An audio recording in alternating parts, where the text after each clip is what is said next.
right, guys, it's me, Dr. May. How are you today? All right, I hope everybody's doing okay. Well, we got quite a topic for you.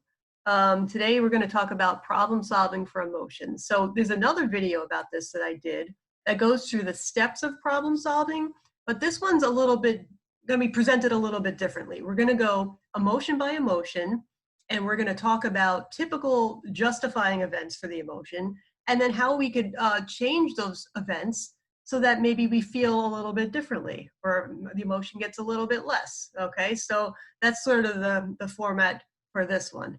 Okay, so let's get started. Right, so we're doing, this is part of emotion regulation, obviously. Okay, so emotion regulation, what's that all about? So that's about us keeping our emotions in check, maybe not getting a little too extreme or completely cutting them off altogether or resorting to destructive ways of managing them. So we're going to try to use healthy ways of managing our emotions and kind of allowing ourselves to feel them, keeping them in kind of a mid-range if possible. Okay, but just to also be able to deal with their fluctuations and not let it get in the way of our life too much. Okay, so today, again, problem solving for emotions, part 2. All right, so this is going to be a little bit long because we're going to go through about 9 emotions. So if you need to pause and take a break, feel free. Okay, I know it's hard to sit for a while for these things, but it's a lot of useful information. So if you have to break it up, just do what you got to do. All right, no problem. All right, so what's the point of problem solving for emotions? So, if it's possible to fix the problem that's causing you to experience unpleasant emotions, why not fix it, right? Otherwise, we're just going to keep suffering longer and longer, okay? It's not always possible to fix the problem that's, creating the emotions, and that's why we have distress tolerance skills. So if the situation can't be fixed, or at least not right away, distress tolerance is how we tolerate it and get through it while it's still going on. But sometimes there actually is something we could do. So if there's something we could do, let's try to do it, okay? So this is going to give you some tips on what you need to do. All right, so this is based again on the prompting events or the activating events that lead us to feel certain emotions, think certain related thoughts, and have certain body sensations. And all together, those things in the middle lead us to take certain actions, okay? So if we want to change the whole chain of events, one thing we can do is to change the prompting events themselves. And if you notice, there's one of the solutions for every single emotion is to try to avoid the thing that's triggering you in the first place. Now, it's not always possible to do that, and there's other ways of managing that we're going to talk about, but sometimes it makes a lot of sense, right? So for example, like if every night I watch a scary movie and then it leads me to have nightmares, maybe it's time to stop watching scary movies before I go to bed, right? I'll just change that prompting event and that might fix the whole darn thing, okay? So sometimes it's as simple as that, but sometimes it's obviously a little bit more complicated. All right, so this is going to be the format. So we're going to talk about an emotion that's going to be listed on the top. We're going to talk about some typical, what they call justifying events. So basically it means like when this certain event happens, it would make sense that you would feel that certain emotion. Okay, they're kind of like typical things that lead people to feel those emotions.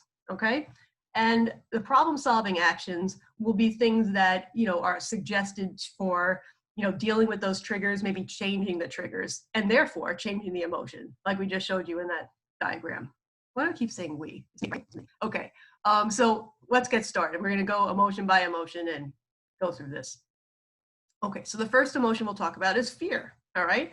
So typical justifying events, fear is an emotion related to threat, right? So if you feel like your life or your health or your well-being or your ego is threatened in some way, it makes a lot of sense to feel fear, okay? So for example, if I was in the presence of a vicious dog, I might be a little afraid that he's gonna bite me, okay? And that would make a whole lot of sense. That's a totally justified reaction in that situation.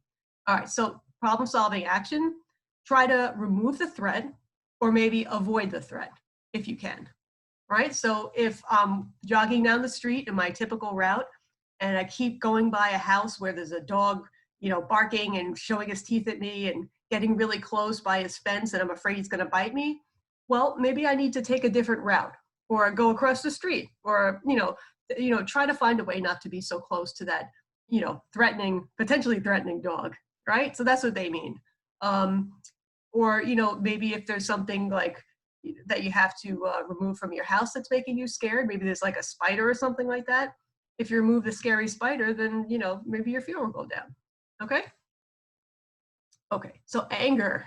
Aha. So anger is a big one. Justifying events. So an important goal is being blocked, or something that you're trying to get at is being interrupted or prevented. So think about, like, if you're told no for an answer, like you really want something, and then someone's like, no, I don't think so. All right. Typical response is to be angry, right? When you can't get something you want, you often get angry. Other times, if you're being hurt by somebody, instead of feeling afraid, you might feel angry. How dare you treat me that way? Or if someone you love is being hurt, you might also feel angry because you're upset at the injustice, or, the mistreatment or the disrespect. Okay, so anger makes a lot of sense in those situations. Okay, so problem solving action. So if part of it's overcoming an obstacle to your goals. So if there's an obstacle in the way, let's say I really want to get something and someone's telling me no, maybe there's a different way to get it than what I'm originally trying. So maybe if I don't get it from this person, maybe I could ask a different person, or maybe I could figure it out myself, and then I could get my goal met, and then I don't have to be angry about it. Other thing is, if somebody is being nasty to you or threatening to you, maybe you could talk to them. Maybe you could be assertive about your desire to have them stop the threats. Or maybe it's possible to actually avoid that person. So there's been times when I've been in the room with somebody who's getting nasty and verbally threatening to me. And I said, if we're not able to have a calm conversation, I have to leave the room. And I walked out. Okay, so sometimes you literally have to just separate yourself from the threat, if that's at all possible. Okay? All right, next, disgust. Okay, so disgust is kind of a survival emotion. It's designed to prevent us from getting poisoned by things and potentially dying from them. Okay, so we're often disgusted by things like food, like that a boy is looking at insects that may be presented to him as some kind of a delicacy, perhaps. So if you're in contact with something that could be potentially is sickening or, disgusting in terms of poisoning or contamination, then it makes a lot of sense to feel disgust, right? If there's pee on the floor in the bathroom or all over the toilet, it's kind of pretty disgusting, right? We normally feel that way because it's contaminated, okay? Or if there's a person that's like sneezing all over the place or wiping his nose and picking his nose, you might be disgusted because it's contamination, right? Other times, you might find a person's behavior disgusting. Like if you saw an old man being sexually inappropriate with a young girl, you might think that's disgusting. Like that's disgusting, inappropriate, boundary violating behavior, right? So things like that could also kind of be disgusting. All right, so problem solving actions. If it happens to do with objects or items that are disgusting, see if you could possibly clean them up, or maybe just avoid being around them. So if the bathroom's dirty, maybe it's possible to clean the bathroom and then you won't be as disgusted by it. Okay, in your community, even they're taking it to a community level. Sometimes parks or streets are dirty, and it's possible to clean them up so it feels like a much nicer, cleaner place. Okay. Other times, if you're disgusted by certain people, maybe it's possible to spend less time with them, or to separate yourself from them, or just try to cut them out of your life if it's really that problematic. Okay, so that's part of the avoid. All right, how we doing? Okay. All right. Envy. All right. So as we reviewed in the other emotions video, I think it was the opposite action video. Anyway, so envy is about when someone else has something that we really want, but we don't have it, and then we envy them for having that thing that you really wish you had. Okay. So in that picture, maybe the girl on the left is envious of the girl on the right, because the girl on the right has a whole lot more money than she has.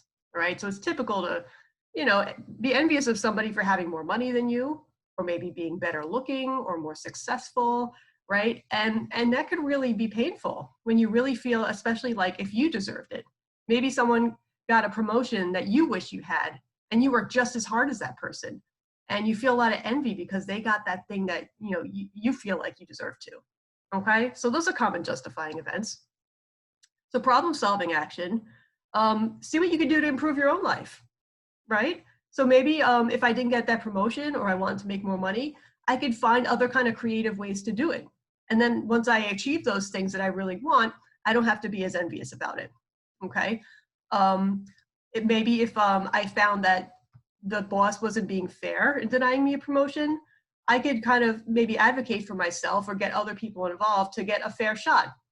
And that's not always possible. Maybe sometimes it's possible. Other times we could devalue what the other person has. Like if we're envying somebody for, let's say, being super beautiful and thinking that that's the cure to my life. Like if I was just beautiful, I'd be happy all the time, which is not really true. I could just say, you know what, all right, it's fine that she's beautiful, but I don't have to idealize that attribute and make it seem like the be all and end all or the total key to happiness. Because happiness is more on the inside, right? And if it's that painful, you could also avoid hanging out with people who have more than you.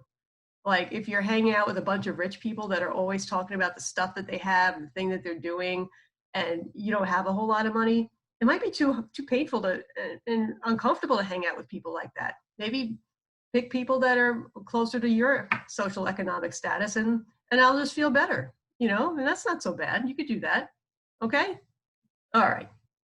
So jealousy, right? And envy and jealousy are often confused. You kind of interchangeably use them in conversation, but they're actually quite different. So envy, again, is when someone else has something we wish we had, and we're envious of them because we really wish we had it ourselves. Jealousy is like when something we already possess, usually a relationship, we're worried that it's threatened by a third party.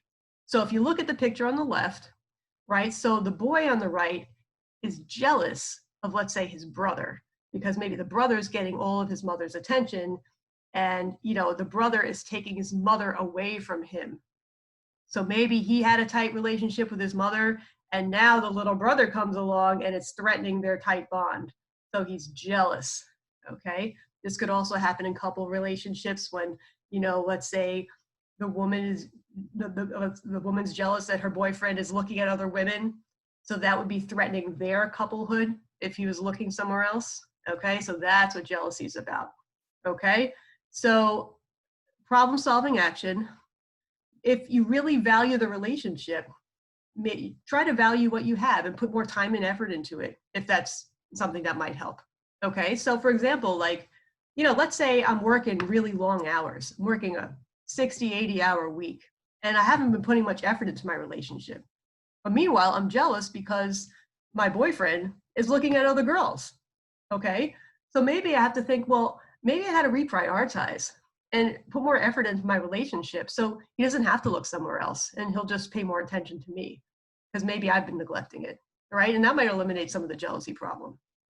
And another thing is, like, if the person is chronically, like, let's say, trying to cheat on you or looking the other way to a third party, maybe it's time to end the relationship. Maybe they have an issue with commitment, or, they're just not the right match for you, and that's why they're looking somewhere else. So the relationship may be threatened because it's not a viable relationship. And that might end the jealousy if you move on from it. Okay, so different options. All right, so next we have love. Okay, so love is one of the more pleasant emotions that we talk about. So what's justifying love? Maybe you're with somebody that really cares about you and you care about them, and you really admire their qualities, and they enhance the quality of your life. When you're with them, you feel better about yourself. You feel like life is better, and just having that secure relationship might help you to achieve your goals just because you have that really nice secure base to come back to. Okay, so love makes a lot of sense when someone's treating you well, when it's mutual. Okay. Problem solving action. Well, let's say I'm having trouble maintaining a love relationship. So again, like we talked about with jealousy, make sure you spend a lot of time with the person, that, you're nurturing the relationship, you're putting effort into it. And if something happens, like let's say the relationship isn't working out too well, you know, fight to get the person back if it makes sense to do that. Like if there really still is a chance, or maybe it's a friend you haven't talked to in a few years, but the friendship's worth it to you. You know, maybe it's time to reach out. So don't just let the relationship die. They do take work. They do take effort. Okay. So make sure that you're, you know, keeping the love alive, so to speak. All right. Okay, next, sadness. Justifying events typically have to do with loss, right? It might be loss of a person or even a pet, or loss even of an expectation. So let's say something didn't work out the way you thought it was going to work out. There's a mourning process in that, you know. Let's say, you know, I was really expecting to go to college and get a career, and then I ended up in the hospital, and now I'm mentally ill, and that's not happening right now, right? I might mourn that whole expectation I had about how my life was supposed to go. Maybe I'm going to end up taking a different path. Or some parents, like before their kid's born, they have all these expectations of how their kid's going to be and what their childhood's going to be like. And then they have their kid and the kid's autistic or something. And they have to completely change their expectations, right? Because maybe what they originally thought was going to happen isn't going to happen. Okay, so there's a mourning process in that loss of expectation. So problem solving. First of all, you have to mourn the loss. Inhibited grieving is one of those DBT things that they talk about, where you stuff the emotions down, don't deal with it, and meanwhile it leaks out in all their kinds of dysfunctional ways in your life. So if you lost a person, or you lost an expectation, try to find a way to build your life without that. Still make your life meaningful in a different way, right? Be flexible with your expectations and plans, and, you know, continue to try new things. If you're struggling with sadness, make sure you're reaching out for help, because the tendency sometimes is to withdraw and isolate. If it's getting to be overwhelming, maybe use some distraction skills sometimes just to distract yourself from that really unpleasant, sad feeling, because it's hard to feel it all the time.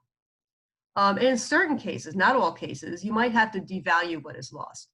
So that's the opposite of sometimes when we lose something and then we idealize it, right? So let's say you broke up with your boyfriend, and now you're like, oh my God, he was the best guy ever, and I can't believe I let him go. And this is like, my life is shattered. But when you really think about it, or maybe a friend will remind you, there were kind of some problems there. Maybe it wasn't as ideal as you thought. Like, it was okay, but it wasn't like amazing. But now that he's lost, you're thinking, oh, that was great, right? So you got to put in perspective, and you might have to devalue what was lost a little bit. And that'll help you move through it and realize that while it's disappointing, there's also other paths for you. Okay. All right. So guilt. Guilt is a feeling you get when you feel like you did something wrong, that your actions weren't in line with your values. So the picture I picked out on the left, the woman looks like she's shoplifting. Okay. And maybe that's something you've done before. Maybe if you have a substance abuse issue, especially, you needed money to buy drugs, and you stole money from your parents, or you shoplifted from a store, and you might have a lot of guilt about that, because normally speaking, maybe when you're sober, you would never have done that, right? So if you know you did something wrong, the main thing to do, like they say in the 12 steps, you have to make amends. Steps 8 and 9 is about making amends. So apologize if you can, if it's appropriate, and try to seek forgiveness from the person. They may or may not choose to forgive you, but you could always request it. You could do your best to repair or make amends for the harm you've done. So let's say you stole something a couple years ago when you were an addict. I know people who actually went back to the store and told the owner what they did, and slowly paid them back. Believe it or not, like, people actually can do that, and they make amends for what they lost. They try to make up for it. Sometimes it's not something that concrete, but there's other ways of making up for it, such as actually being different. If you say you're sorry, but then you keep doing the same thing over and over again, people stop listening to your I'm sorries. They don't take them seriously. But if you actually try to be different, it's like a living amends, they call it, right? So you're living by the example, and you're showing people that I'm not going to do that thing again, right? And another thing is, like, if you did do something wrong and a consequence followed, you have to accept the consequence. gracefully. Well, it makes a lot of sense too anyway. I mean, if you're just going to be mad at the person that's giving you the consequence, you're taking the whole focus off yourself, right? You need to own up to what you did and say, you know what? I did that and I deserve that consequence, right? So at my hospital, like if somebody, gets into a fight or has contraband or runs away and then they lose a privilege or they're in the hospital longer, that's the consequence. It's what follows actions like that. Okay, just like, if you stole something and maybe you got a fine or you had to spend some time in jail, that's the consequence for that, right? So we have to accept that sometimes, we have to pay the price. All right. Okay, next, shame. Okay, so unlike guilt, because we often interchange guilt and shame in conversation, but they're actually different. So while guilt is about feeling like I did something wrong, shame is like feeling like I am wrong. I am a bad person. I myself and my humanity, there's something wrong with me. And therefore, I'm not worthy of connection with other people. So shame has like a social component. Like there's either an audience or an imagined audience that's making you feel like you're an outcast and you're not worthy of being part of the group or part of humanity even, okay? So let's use this as an example here. So being rejected from a group, maybe think about in high school. So let's say the boy who's getting his head slammed against the locker is gay and he's having a hard time fitting into with the other guys because a lot of guys are pretty homophobic, right? Realistically. And so he's having a really hard time blending in and feeling like he's normal. So maybe he thinks there's something wrong with me. Okay. But problem solving, maybe one of the things you have to do is to find a group that supports you for who you are, right? So in certain circumstances, around people who are not understanding, it might make sense adaptively to hide who you are. So for example, people have to choose who they come out to if they're in the LGBTQ category, right? Because some people will accept you and some people will not. So some people might be very open about being gay, for example, but they know that maybe on the job they won't accept that, so they have to keep it a little quieter. Whereas around friends, they can be very open about it, right? So in order to get by, you might have to pick and choose who you share yourself with, okay? But if you have that community of people that really accept you, it gives you strength to maybe be more open with yourself with other people too, okay? Another thing is you could work to change public values, which is what's been going on with the LGBT movement, right? I don't want to leave out the Q. So for example, people allowed to get married now. There's more gay people on TV and in the public, more celebrities coming out. So it's becoming like more acceptable that our public values are actually changing around that. Whereas people don't have to feel ashamed about it anymore, right? Because the group isn't being as rejecting. Group is being more accepting, meaning like society group, okay? But if anything, maybe just avoid groups of people that don't approve of you. So let's say there's a really, evangelical kind of church and they think if you're gay, you're going to hell. Maybe just don't go to that church. There's plenty of other places where you can go to practice your religion and be accepted, right? So sometimes that avoidance factor has to come in too. All right, so I think we're at the end. Woo, that's a whole lot of emotions we talked about, right? It's a lot to digest. So again, feel free to review this or, watch a little at a time to let it sink in because, it's really about learning how to apply this to your life. And your life may or may not fit into the examples I gave.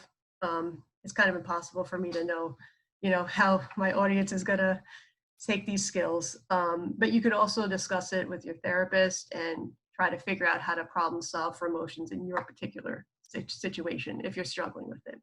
All right, so these are just kind of general guidelines on how you could deal with things, but there's always these nuances that make it, trickier. All right, so hope we made it. We're not too exhausted. Thanks for listening, and I'll talk to you next time. All right, bye guys.